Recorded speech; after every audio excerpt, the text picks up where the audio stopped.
Ladies and gentlemen, welcome to my last week here in the laundry room. You are watching Pillar to Post. I am your host, Pete Wall, and today I've got news for you. Now, before we get into anything, I want to give a shout out to my sponsor, who is Audible.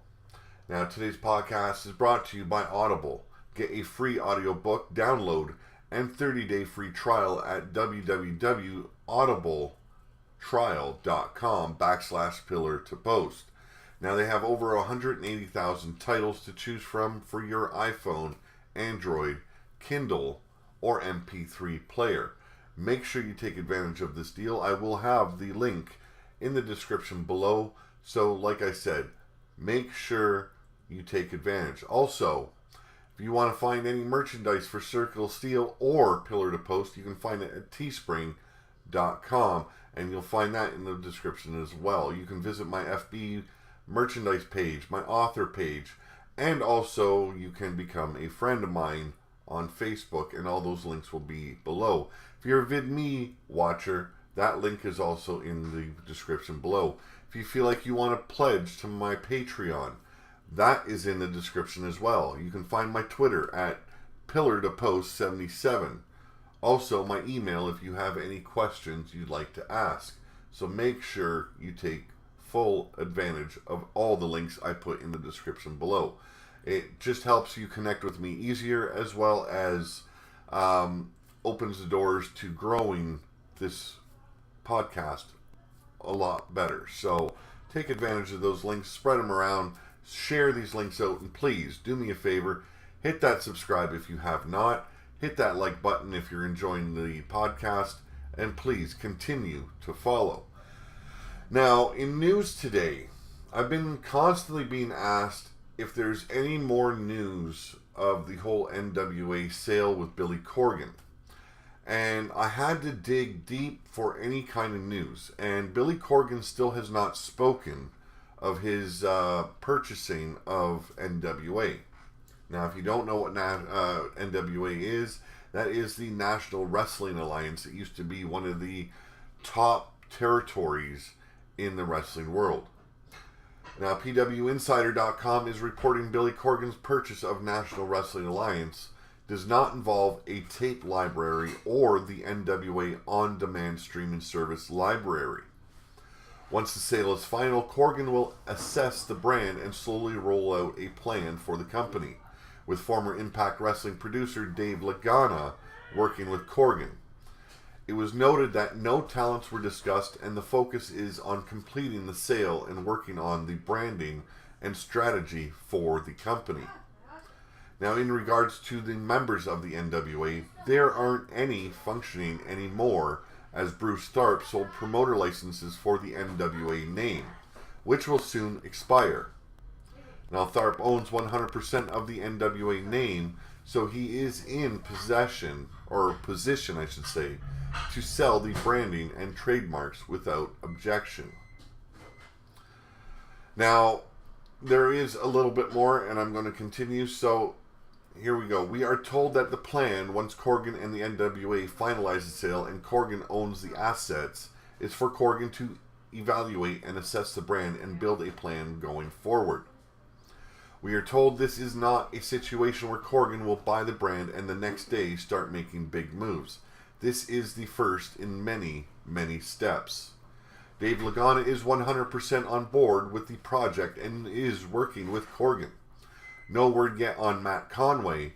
Given that Lagana has been putting so much work into creating documentaries, one would assume that that sort of presentation is part of their plan for the NWA as they move forward. Now, for those who have asked what happens to NWA members, well, there are no members any longer. Under Bruce Tharp, the organization was instead selling licenses for promoters to use the NWA initials. We are told that those licenses will eventually expire, but obviously all options are still on the table as Corgan decides his direction and strategy.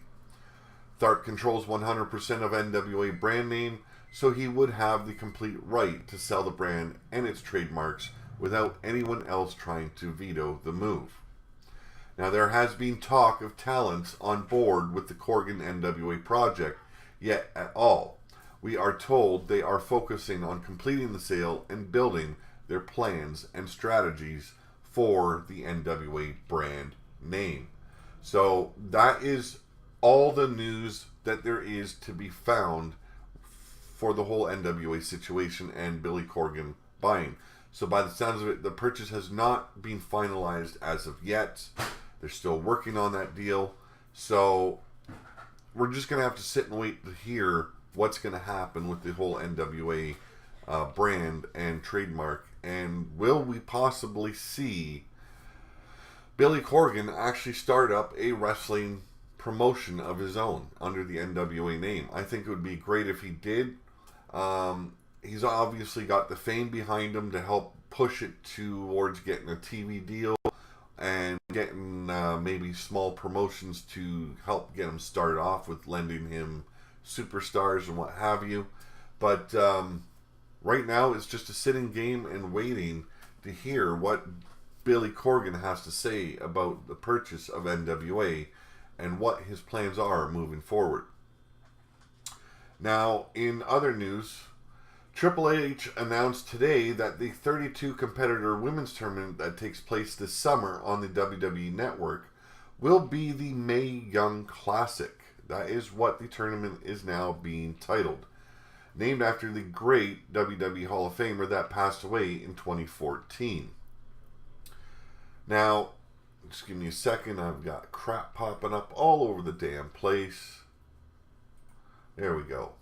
So the tournament will take place on July 13th and 14th from Full Sail University with female talents from around the world.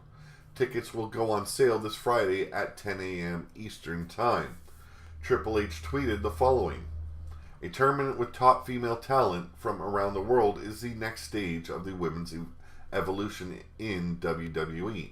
July 13th and 14th from Full Sail." He also said tickets for the Mae Young Classic go on sale 10 a.m. Eastern Time, Friday. So, the slogan is for the tournament is basically honor the past, look to the future. Now, we're all looking forward to this. I know I am. I'm waiting to see what kind of talents they're going to bring in. I know William Regal's been out in Japan recently scouting for new talent, men and women of the wrestling world out there, from New Japan and all over. So you know he's going to be bringing some talent with him.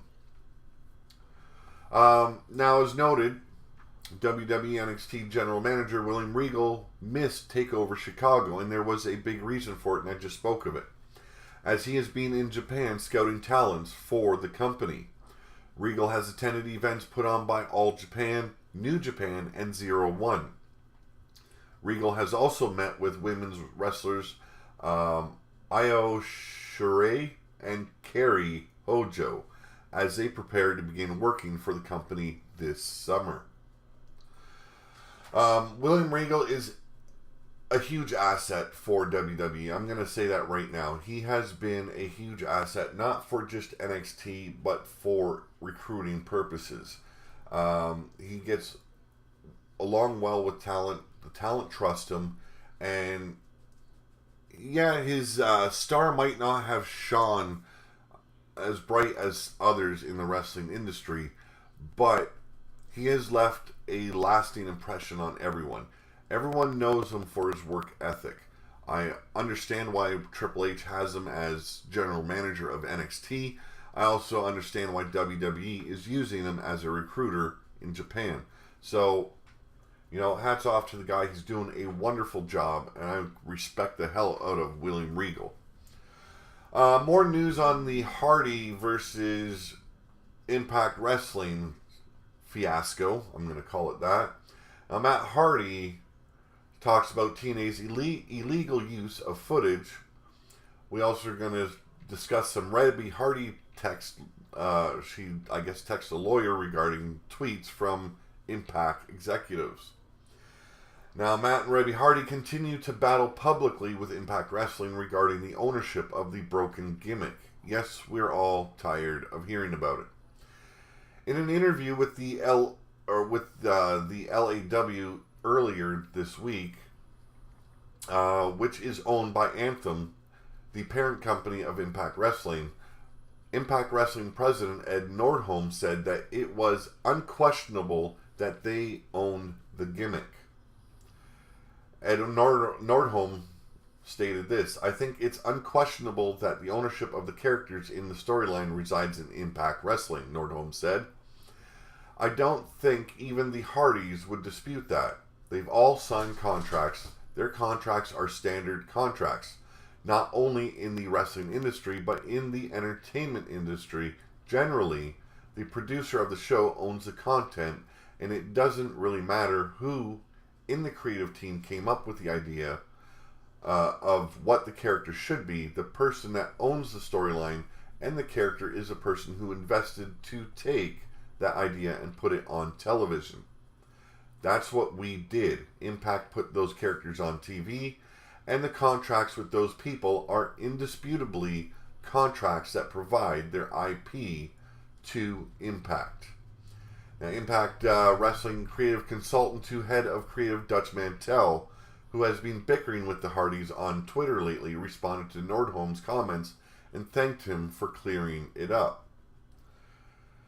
And this is what Dutch Mantell had to say, also known to you all as Swagger's former manager.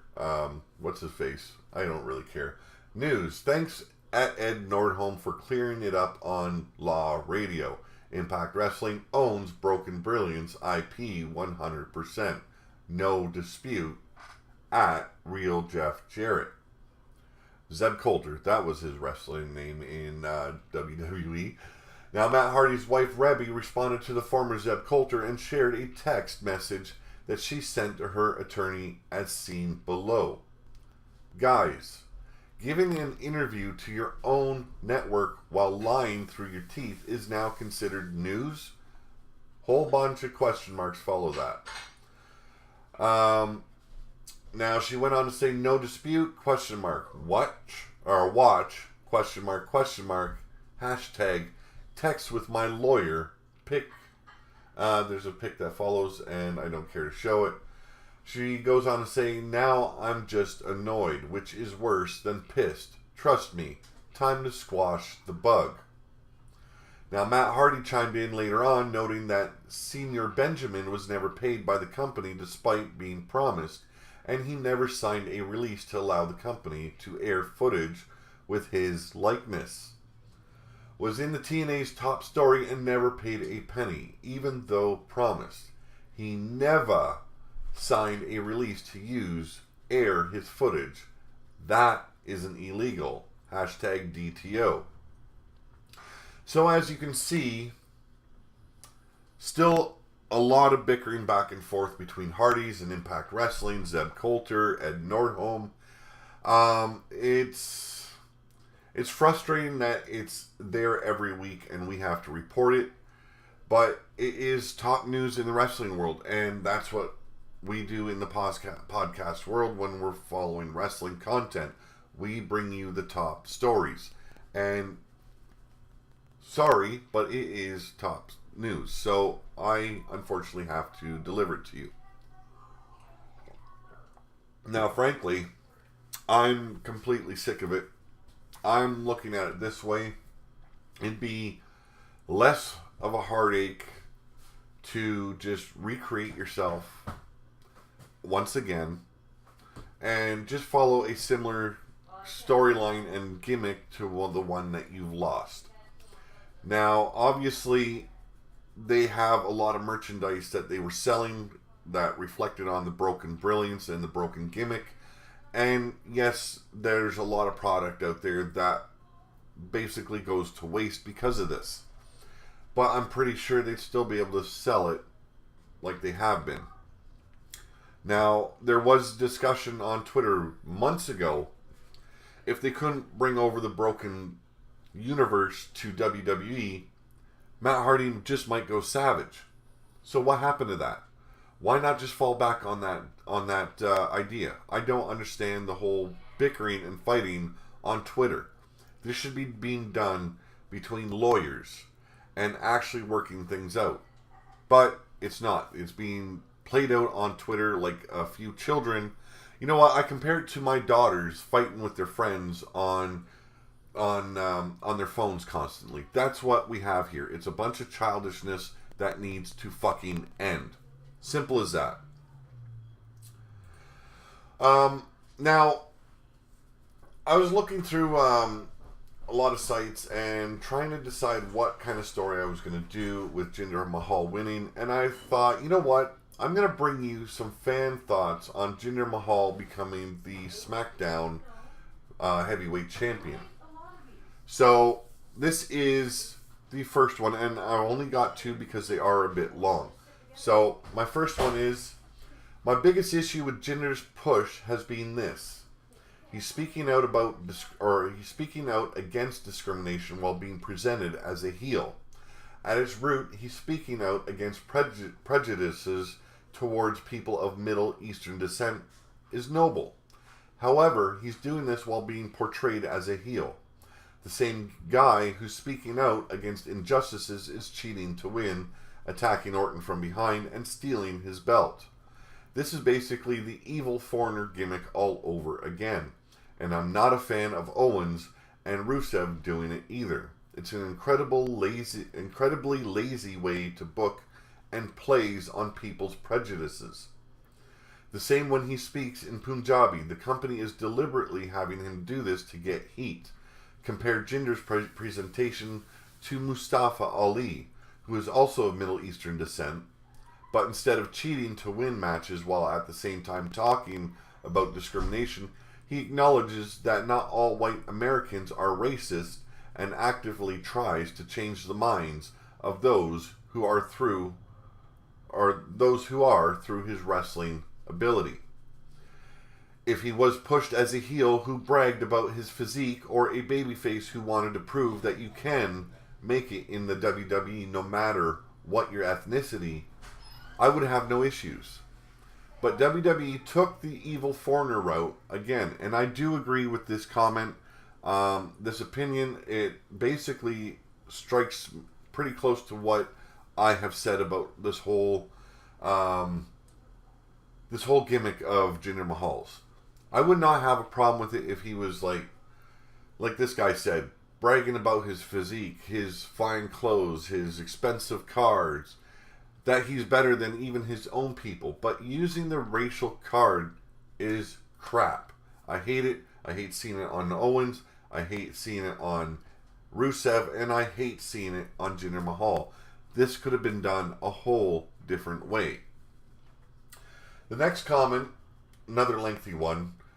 He goes, my main objection to Jinder as champ stems from not his race, but his lack of credentials. This is his second stint in the company and only the second time he has been in a title match. His first stint from 2011 to 2014 saw the NXT tournament as his biggest achievement. Literally, his biggest moment was facing Seth Rollins for the NXT title. After his release in 2014, he spent a few years in the Indies before being brought back after the brand split to fill out the roster. His most notable win, beating Heath Slater to get a contract. Other than that, he was a pure, unadulterated jobber. In fact, his last match on Raw was cannon fodder for a returning Finn Balor. But once he went to SmackDown Live, he suddenly shot up the charts to become the #1 contender within 2 weeks. In less than 2 months, he is the champion. You see, race isn't what repels so many passionate fans. Had Drew McIntyre returned to the main roster and taken Jinder's place, he would have had a similar backlash against him. One main difference is Drew can at least claim an IC run. And that is a huge part. He's never been closer than a #1 contender battle royal, yet now he is the top guy. Switch him with one of the New Day, and the only complaint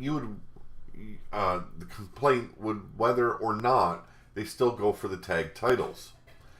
But all of them are multiple time tag champions. Big E has an IC title to his name. while Kofi has multiple IC and US title reigns. All have shown that they can carry feuds and matches. Jinder has shown none of that. Rusev has had multiple mid-card titles, while Shinsuke has a good run as NXT champ. All of them would have made acceptable WWE champions, but they decided to go with Jinder, whose only qualification seems to be his race. In many ways, the reaction to Jinder resembles the reaction to pushing Roman Reigns. People have reacted to their belief that Roman got pushed based on his last name, and while they might not agree with that sentiment, most understand it. Jinder's push is based on far less, yet objecting to that is somehow disgraceful. Imagine the reaction if Kurt Hawkins was placed in a match at Extreme Rules, came out #1 contender, and beat Brock for the title. That is the equivalent of what Jinder did, but because he is a POC, we are supposed to look the other way and politely clap. Sorry, but no. There are legitimate objections to Jinder as champion, and there were other, much more deserving options for a POC champion. That is what the majority of fans are thinking, and I do have to agree. He has done nothing. He has never been close to being a top tier guy, and yet they go into India and push their product there, and they push him for the race reason. You know, it's all racial means, and I don't understand it. I don't agree with it. I think they could have gone with someone else to really push the boundary here, and it didn't need to be with any racial discriminations involved. But that is the way WWE works, and we're going to have to continue to live with that fact. Rumors for the day. The Hardys hired lawyers in April to negotiate with Anthem about the broken gimmick, according to PW Insider and Pro Wrestling Sheet. But Impact officials didn't agree to meet with them until last week. Now, according to Pro Wrestling Sheet, in exchange for ownership of the act, the Hardys offered to agree not to sue Anthem for a litany of alleged claims they have stemming from their time there. More bullshit about the Hardys I don't care for. I'm not going to reply. Now, despite what Ed Nordholm said, WWE is interested in the gimmick for merchandising purposes, if nothing else. New Day are expected to feud with the Usos for the tag titles as soon as they return to SmackDown, and I figured that was going to happen to begin with. Really, they are not pushing any tag teams at this moment on either SmackDown or Raw. I call bullshit on it, especially being a big tag team fan. Basically, they've crapped all over the tag divisions in WWE, especially SmackDown with their last pay-per-view, Backlash, when they made a big joke of the title match. And we've seen a cross-dressing Tyler Breeze, and him dressed up as a janitor. Complete garbage. TLC 2017, SmackDown's December pay-per-view, is rumored to be in Boston on the 17th. And that is the news that I have for you today. Thank you for joining me. Like I said, next week, I'm going to be in a whole different setting. I'm going to be starting to work on the studio in the basement today, and hopefully be done by the end of the week. Going to try and get my son to help me out as much as possible, if that's going to work, but we'll see. But either way, next week, new setting. No longer will it be welcome to the laundry room. It will be welcome to my dungeon. Thank you for joining me. Like I said, if you stuck it out, please hit that subscribe button if you have yet to, and please hit that like button and share the video out. Help this channel grow, and we will see you later tonight for the SmackDown Live report. Thank you very much for watching, and I'll see you later.